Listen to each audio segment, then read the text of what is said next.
something good out of it. Indeed, encouraging words from Mr. Asante, right? So that's really wonderful, and a bit about you learn from your mistakes, so you're making progress with it. Yeah, definitely. It's part of the game. I think nobody is perfect. You're human. You can make mistakes. It happens. Even during the weekend, a goalkeeper who has received a Yasin trophy, that is for the best goalkeeper in the world, made a costly mistake against Liverpool and Salah scored. So it's a normal part of the game. Yeah, but beyond him, there's also Semenyo, who is speaking about what issues exactly. So Antoine Semenyo, plays for Bournemouth, of course, has been on fire this season. He has been praising his head coach, that is Raiola, who has helped Bournemouth to a very good start this season and has trusted Semenyo enough to become a key component of the team. Of course, last season he did score 11 Premier League goals, adding 5 assists. This season he already has 6 Premier League goals and adding 3 assists. So that's not bad. Not bad at all. Yeah. Very, very good start actually. Yeah. Only Erling Haaland has more goals than him in the Premier League this season. So, of course, he has been speaking about the coach and praising him for how he sets up the team and how he's given him confidence to shine. Literally anything is possible, but we honestly, the manager just says take it game by game because things can change very, very quickly. So every meeting, every training session, everyone's just at 100%. So like I said, I give props to the team. It's not an easy thing to do. Everyone can suddenly become big-headed, but for us, we're just like, stay grounded and do what we do. Okay, so we're going to the Champions League, but I'm very excited because Arsenal is playing today, right? They'll be playing against Slavia Praha. Yeah. We should beat them, Kra. Oh, yeah. It's supposedly an easy fixture. The only problem is striker Victor Gyökeres is injured. There are a number of players also out of the game, like Martinelli. Of course, Gabriel Jesus is still injured. There's Odegaard who is injured. There's Havertz who is injured. There's Zubimendi who is suspended for this game as well. So a number of people who will be out for Arsenal. But it is a game that expectedly Arsenal should win. Yeah. The biggest game of the night will be between Liverpool and Real Madrid. That's the headline fixture. There's also PSG versus Bayern Munich. That's also a very big fixture as well. And some other very interesting fixtures like Tottenham hosting Copenhagen. Of course, Mohamed Kudus will definitely be one player to watch in that game, and we expect Manchester City to be in action against Borussia Dortmund as well.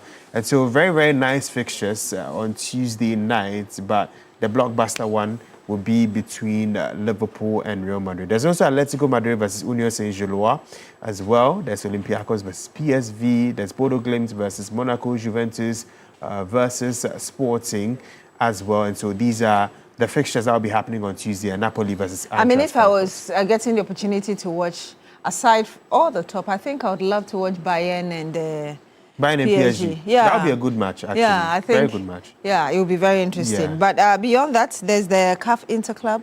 Yes, unfortunately, we don't have any Ghanaian team in there. They released the draw yesterday. And if Kotoko had beaten with that, they would have been part of the draw. And if BBNE Gold Stars had also won their games, they would have been also part of the draw. So we have seen a draw which features mostly the North African teams and some teams who will be battling for the biggest crown in African interclub football. Yes, what else do you need to know, Bill? Of course, for a lot more updates from the world of sports, you can check out 3 Sports GH on all social media platforms. I'm talking about X, Facebook, Instagram, TikTok, and also YouTube for more long-form content. And also on the website at www.3news.com/sports. And you're back at 10:30, right? Yep. Yes, so For see you at Sports Daily. 10:30. Yes, thank you very much, Billy Shan, for bringing us the latest in sports. Of course, stay with us. When we come back, we'll bring you some more.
Children are being abused across the country, and we're joined in studio now by Bright Apia. He's the Executive Director of Child's Rights International. Good morning to you, sir. Yeah, good morning. It's great to see you after a very long time. Yes. We speak on phone and via Zoom, but yes, this is the first time we're meeting in a very long time. I hope you're well. Welcome to TV3. Yes. Thank you. I hope you're doing well. I'm doing well. I mean, no child deserves to be abused in any form. Exactly. But like I just said, there are reports coming out that we are seeing increasing numbers of children who are being abused across the country. First off, if you can tell us what the data is saying. Well, the data outlook suggests that yes, there are cases that there are cases of abuse across the country. And for instance, if you come to our office, what we've done over the years, the last count that we had for this particular quarter is about 35 cases of abuse that we are handling. That is just our office alone. So you look at the issue at the national level. When it comes to the national level, it's only DOSU that do have a very comprehensive data on children. So if you look at, let's go back a bit to look at 2020, 2021, 2022, 23 and 24, then clearly give you a clear picture of what is happening. So when you look at 2020, we did a formal system. These are the reported cases to DOFSU. In 2020, we had 16,586 cases. Wow. Reported. That is within the formal system. And then around 2020, we had lockdown. So clearly, you can, if you want to juxtapose that with people staying at home. Of course, there were reports during that period that there were a lot of pressure increased during lockdown because then people were getting a lot more time staying together, etc. Exactly. So it means that abuse, took place a lot during that time within the family system itself. Without necessarily looking at it from external people committing those offenses. And the record that we also have shows clearly that there's a lot of abuse that happened within the family system. So you look at 2021, there was a bit of drop to 14,000, 580 something, And then in 2022, there was also a bit of, we came to 13,000. Then in 2023, there was a sharp curve of 15,000, going up again. And then almost getting to the 16,000 that we almost had getting to the 16,000. It's almost, let's say 14,816. So it's almost like the 15,816. So it's almost like the 16,000. And then you come to 2024, where there's a little drop to 14,046. So clearly, if you put it together, in terms of the reported cases, you can say that there's a little bit of decline in terms of how people are abusing. But you cannot necessarily say that they are not abusing, but it's an issue of reporting. And the good news that I'm so comfortable with has to do with how we respond, the formal system respond to some of these abuses. So when you go to DOFSU, most of the cases that they have reported on, they have also executed it to the latter in terms of the prosecution. And we'll go into that in terms of the response from DOFSU. And I did say that when I said it's been a long time since we met, you and I have worked on a number of stories over the years, from defilement to all sort of abuse of children in rural areas and across the country as well. You talk about 16,000, now the numbers have reduced. If you can tell us in which forms these abuse take place in the numbers that you've given us. So if you look at the leak in terms of the number of cases, you see assault as a leading case against children. There's a lot of assault cases against children. And the non-maintenance, these are the two major issues, abuse cases that affect children. And non-maintenance also brings about multiple abuse cases, where children will not go to school, where children will not even find a comfortable place to sleep, where cases of divorce and other things would affect the state of the children and all that. So clearly, it's something that we cannot just take for granted, because I'm emphasizing on it because it's just a matter of saying that it's no maintenance. But when you go into details, you realize that it would also give birth to all kinds of abuse cases within the family system. You know, and unfortunately for us, if you look at the data right from 2020 to 2024, deferment is almost around 9, 10 thereabouts in terms of the cases that affect children, and even rape cases is 9, 10. What does that mean? In terms of when you rank the cases, you rank issues that children go through when it comes to abuse. And 9 is the highest? Yes. No, like they are on the ninth position. Okay.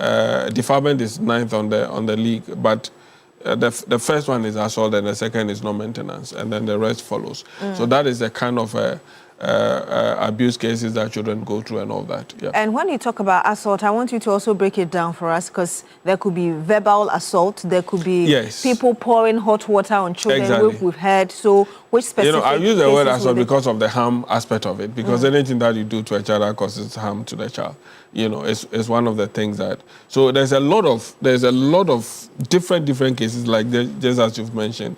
There are people who insult children, and there are people who cause emotional issues against the child, and there are people who cause physical harm to them. All manner of things, like what happened in Nima and other places and all that. So there is a lot of things that happens to children, even within the school system, the family, and even friends. And one of the things I've also realized is that there's a lot of abuse happening between a child to child, which sometimes they do it at the blind side, or they are not aware of the effect of what they are doing. Is it bullying in schools? Bullying is no. You see, bullying is a very intentional act of people. It's not that they are not aware of it. They intentionally do it because of what they've been through, what they've been taught, or what they've experienced from other people, and they feel like they are seniors, so they can exhibit that. Or based on how they've been treated at home, they feel like they can also do that against their own colleagues and all that. So clearly, bullying, I will not put it in that category when it comes to child issues, because there are certain harm that children cause to their colleagues that they are not aware of the effect, because the children experience that. So, for instance, a child experiences certain kind of issues from the home, and they feel like they want to rehearse it, let me put it that way, on their own colleagues to see the effect of it, so that they will feel good about themselves, So at the end of the day, in doing so, they cause harm to the children, other children, and they will also begin to learn. And the effect of it is that when a child goes through abuse, the child also wants to unleash that to another person. And that, for me, is the danger. That's the cyclical effect. Exactly. So if we don't stop it at a point, then it means that we're going to have a whole generation going through that. And when a whole generation goes through a certain process of, acquire certain behavior, then with time, it becomes the norm. And that is where it becomes difficult for you to deal with it. And and if you look at even maintenance or rehabilitation of abused children, it's very costly. And it's not an area that the state want to put money in, because to rehabilitate a child who has gone through abuse will cost the state more than 5 million Ghana cedis to be able to do it. Oh, how so? Even if it want, no, there's a research on that. So if you really want to do a proper rehabilitation on a child, you don't need a one treatment to be able to do that. You need a continuous treatment. So if, for instance, you start with 5 million, then some of them, their recovery is very slow. It can cost the state about 5 years, 10 years, 15 years to be able to rehabilitate a particular child. So it's not an area that you want to put your investment in. So I always say that for us to deal with this, we'd have to look at the prevention rather than putting a lot of children in our social safety net because we want to treat them. Because the treatment is very expensive, and I'm not sure that the state would have that resources to be able to do that. But for us to protect our children, I think that we have to look at our social safety, the entry point of our social safety net, and deal with a lot of issues before we allow them to enter into the safety net. And again, we'll go into the solutions bit, but of course you mentioned that the data or the statistics have gone down, but how bad is it? Because it goes beyond the numbers, isn't it? It goes beyond the numbers. So this is just the numbers showing that. And I'm laying emphasis on the fact that they are reported cases, but there are also some kind of systems within our rural areas that do not allow people to report matters. Issues go unreported. And the family system try to sit around the issue and then deal with it at their level. You know, so those things are not captured in. The only one that are captured is when people find the need to report it, even though the family have decided to resolve it and all that. So clearly, in terms of the issues, I would say that they are on the rise because of the way and manner our system is structured, where people don't find the need to report and they want to deal with it at the family level. And because of also our social structure, you know, where my friend is in another town, or I live in the same community, these are my neighbors, family share the same household, and they commit offenses, they feel that, one, they want to hold the family dignity, so they don't want anybody to know that is what the family is going to. So therefore, if it is a family-to-family affair, then they want to sit around the table to resolve it. So matters of that nature do not even get to the system at all. You see a situation where people have been defiled, gone to abuse, and then the whole community or the chief of the area will just decide that, oh, okay, this is an abomination that has been committed against the community. Therefore, this is the punishment that you have to go through for doing that. Though it's a criminal case, you don't also see some of these issues entering.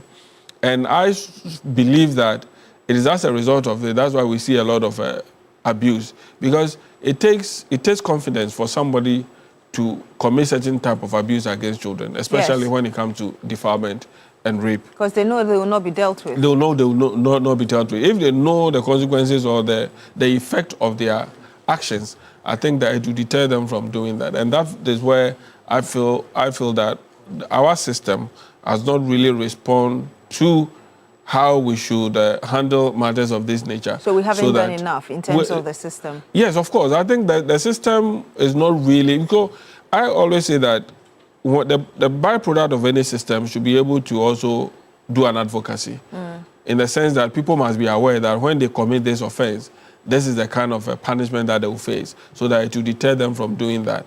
But if you haven't gotten to a level where the system can give us enough issues to raise as an advocacy tool, then the system is not doing what is expected. I will come back for us to continue with our conversation and perhaps the solutions that you've seen, because you even started talking about DOFSU and what DOFSU is doing. But I want us to hit the street and hear some of you speaking to us, really, your thoughts on this matter. As an activist, what I'll encourage the public to do is that even if it is your child, you've given birth to your child, but you don't have some certain right over the child. You don't deprive the child some certain right. And the fact that you are the parent doesn't mean that if the child did something wrong, you can, molest, beat, or whatsoever, to the extent of even pouring hot water or something on the child. No, it's abuse, and it is against the fundamental human right of the child.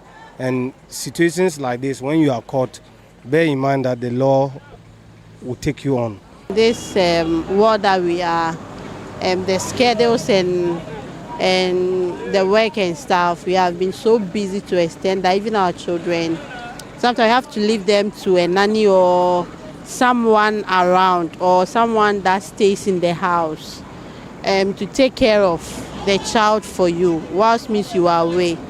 But I think that is not the best way. As a parent, you have to make sure that your child is fine before you leave. Parents should not leave their children in the care of maids, but should make time, despite their busy schedules, to take care and groom their kids, just like how the older generations took care of their kids. One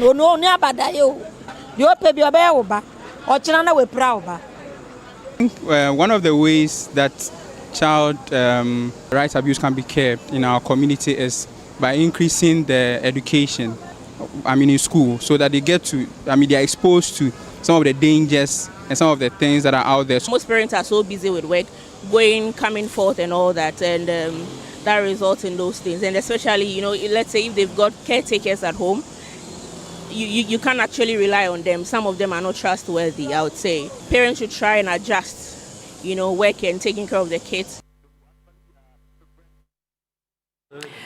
You expressing your views there with us. Mr. Bright Opia is still in the studio with us. He's Executive Director, Child's Rights International.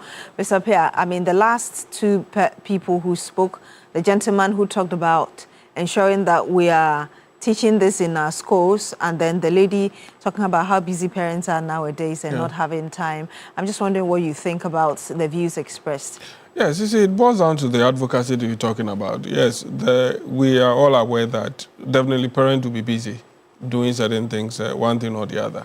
That is why the state should be interested in also regulating the environment so that parents just do not leave their children to any ordinary person for care. But the system itself would compel parents to take certain measures to leave their children to someone who is ready and has the capacity to do that. Because when you go to advanced countries, parents are very busy. But it's not easy for you to see parents deciding that they want to leave their child behind. And it's very expensive outside. It's very expensive because, you see, it's a way of also creating a job for somebody to do, knowing that the person can give you that professional charge in terms of the care that the child needs. So it is part of the advocacy that we need to do. And the state must be interested in. You see, the state is always looking at the protection bit of child protection, without necessarily looking at the preventive aspect. You can do so without spending so much by legislating on certain programs that will compel parents to take certain action. Because if you look at the Children's Act, for instance, it situates a child within the family unit system. Yes. So it means that the state itself recognizes that you cannot downplay the role of the family unit, And so because of that, legally, you have given them that mandate to do that. And if you have given that mandate and you feel that like they are not doing what is expected, then it is the responsibility of the state to even step in to develop more laws, to strengthen the very structure, to be able to give us the best that we want to see. But if we are not doing that, then the outcome is what we are seeing, which clearly shows that, yes, we are not doing exactly what is expected of us. So policy formulations, I strongly believe that policy on parenting need to be introduced in our system because of the way work is taking attention of a parent, work is taking attention of even people who are taking care of, because some of them don't even have the capacity to do that. Because one of the things that you need to be able to provide care for a child is that commitment and patience. Because children at a certain level, you cannot just control them. And most of it also, most of the abuse, especially when it comes to assault, is as a result of people not having patience, to be able to provide care. And they feel that the child needs to be restricted. You go to certain homes, they give them medications so that they can have the free environment to do whatever they want to do. So those are the issues that I feel we should deal with as a country. And once we are able to do that, we would also make the system run effectively. So, for instance, I have done audit of DOFSU at our level, and we realize that if you look at cases that come to them, compared to the capacity, and also the resources that they have available to deal with it, I will be unfair, to say that they are not doing a lot, because 16,000 to deal with it in a system, and it's about children, it's not easy to handle. And earlier you were mentioning that they're actually prosecuting each case to the end. If you can give us details about that. In very difficult situations. I have been to some of the area DOFSU offices, and sometimes we have to provide assistance. But I think what kind of assistance? Oh, it's financial, it's technical. Sometimes they will need a vehicle to go to certain rural communities, and they don't. And since we are working in those areas, it's part of our work, not because we want to do it, but it's part of the work. So we have to also assist them to be able to go to those rural communities to arrest those people. And in cases that we did that, the court was able to give some of them 25 years, 16 years, 7 years and all that because of the offense that they've committed. So just imagine that the system is putting those measures in place to aid them to do what is expected. I'm sure by now we will not be speaking the same language as we are doing now. But I think that we need to strengthen the system. But it also comes back to how the gender ministry also want to handle things. Because as a ministry, and the reason why I'm saying this, because if you look at social welfare, Department of Social Welfare, its original mandate, there's always a shift from the original mandate of social welfare. Yeah. At this level, they are saying that they are policymakers. But nowhere in the world that you see a social welfare department, saying that they are policymakers. They are supposed implementers. To be protecting juveniles as well. Exactly. So if you are a policymaker, who are you making the policy to implement? So you should rather be in the forefront of making your policies, follow up, monitor, and make sure that people do not abuse the very mandate that have been given to you. And that, for me, is where I see that we are running away from our original mandate because of the resources that are not available. So we want to make sure that we define ourselves in where we are comfortable with and then do whatever it is that we can do. Then that ends it. But I think that we have to go back to look at the original mandate of the Department of Social Welfare and equip them to be able to do what is expected of them. I want to take you back a little bit. You mentioned abuses, like you mentioned NEMA. In the data you have, do you have specific areas where these abuses are very high, and what kind of circumstances are in those, aside from the family setting? Well, yes, there are areas that there's a lot of abuse, and I don't know what is associated with that, but if you look at the fishing areas, there's a lot of abuse going on, especially teenage pregnancy is so high in those areas. Sexual abuse is very high in those areas, and then also you look at the homes. There's a lot of abuse that goes on in the home, and that takes place is relational kind of abuse. And that is not, I'm not saying that parent, but there are maybe uncles are abusing and sleeping with the kids at home and all that. And for me, it's a bit, it's an issue for me because that environment is so close that it is very difficult for you to do any investigation compared to somebody coming from outside to do that and all that. And then there are areas also, like you go to some professional institutions like the hospitals, there's all kinds of abuse going on against children. I don't know why it is that, but we have not done a proper investigation to find out those elements that is contributing to that. But at the appropriate time, we'll carry out some of these things too. And then you go to mining areas too, you see a lot of abuse of children going on there. And that, for me, is something that we should show concern about. And briefly before you go, I know that recently you sued the government over street children. Yes. I was telling you earlier that we still have a lot of children on our streets now. Just wanted to find out what you're doing about it, even update on the court. Yes, we are still on the case. The Supreme Court gave their decision and directed us to do the right thing in terms of the appropriate forum for us to do that. And we sat down with the lawyers and realized that it's not just an easy road. So we have to gather our data properly. We are done with that, and I'm sure at the appropriate time we will still hit back to the court to do that, because we believe that the approach that the state has used over the years in dealing with street children is not helping, because as we speak, they are back. Yes. At the point you see social welfare doing rescuing, you see police doing rescuing. Now it's the immigration service. We don't know whether GRA will be the next institution to do that. So we want to make sure that we get a decision from the court that will direct how we need to take care of our children. Ms. Appiah, final words. Well, I will urge parents that they should play their role, because if the child will go out and exhibit a different behavior, it shows that there's something wrong in the house. So I will urge parents that they should be mindful of their kids and they should listen to their children. If they do, they will know that there's a lot of things going on in their lives. Indeed. Thank you very much, Mr. Bright Appiah, Executive Director, Child's Rights International, for joining us in studio to have this conversation. Thank you. Yes, and if it's your birthday today, we want to help you celebrate the day and to wish you well. I know a number of you are celebrating your birthday. Perhaps we should wish the former mayor of Accra, Alfred Okovandopo, a very happy birthday. But of course, Mami Esi Nyameche, happy birthday to you, ma'am. Mid-morning show host, plus 89.9 FM. From your loved ones, happy birthday to you.